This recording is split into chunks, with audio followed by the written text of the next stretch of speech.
C'est l'histoire des mots en war.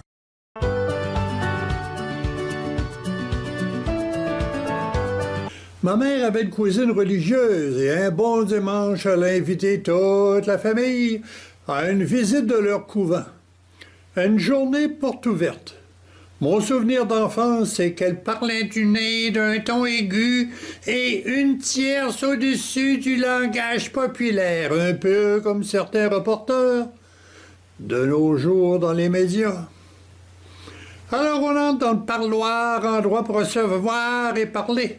À l'arrière du parloir, il y a le déambulatoire, une vaste salle sans meubles. Et l'on marche comme exercice ou comme exutoire.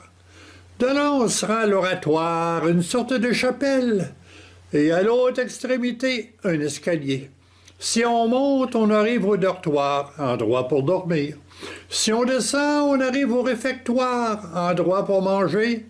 Et le reste du sous-sol, c'est un laboratoire pour travailler. Chaque sœur y avait son armoire pour déposer ses prochets et ses avoirs.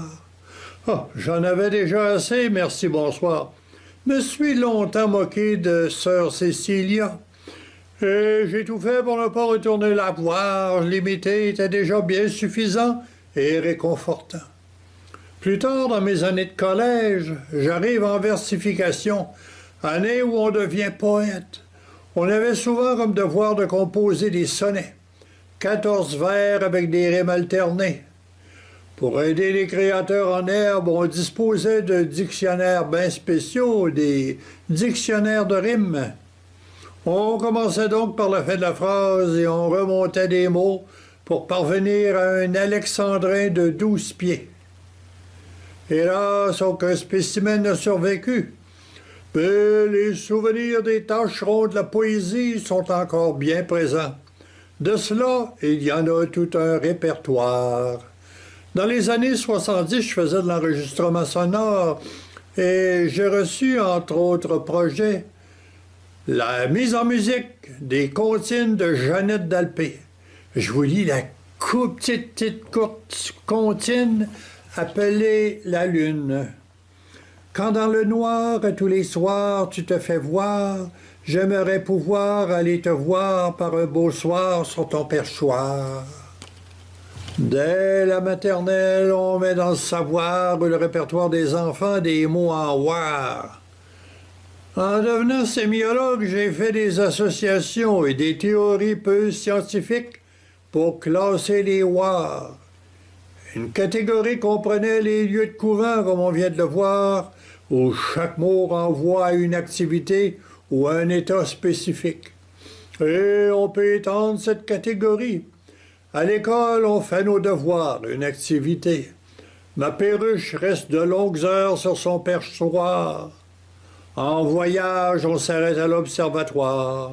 Si on est malade, on se retrouve au bloc opératoire. Si on décède, on passe dans le four crématoire. À la mort, si on est du genre flou, là, incapable de trancher entre le ciel et l'enfer, on se retrouve au purgatoire. Quant aux objets vétustes, on les retrouve au dépotoir. Si vous lisez Le Devoir, vous allez en trouver tout un bon répertoire.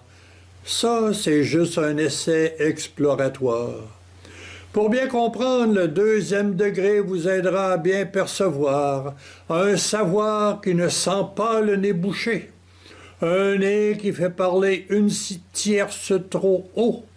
Restons humbles, restons avec les mots cuisine, salon, chambre, sans trop croire les wars de notre temps.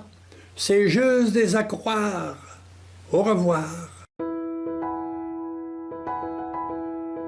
Un alexandrin, là, en centimètres, c'est quelle longueur?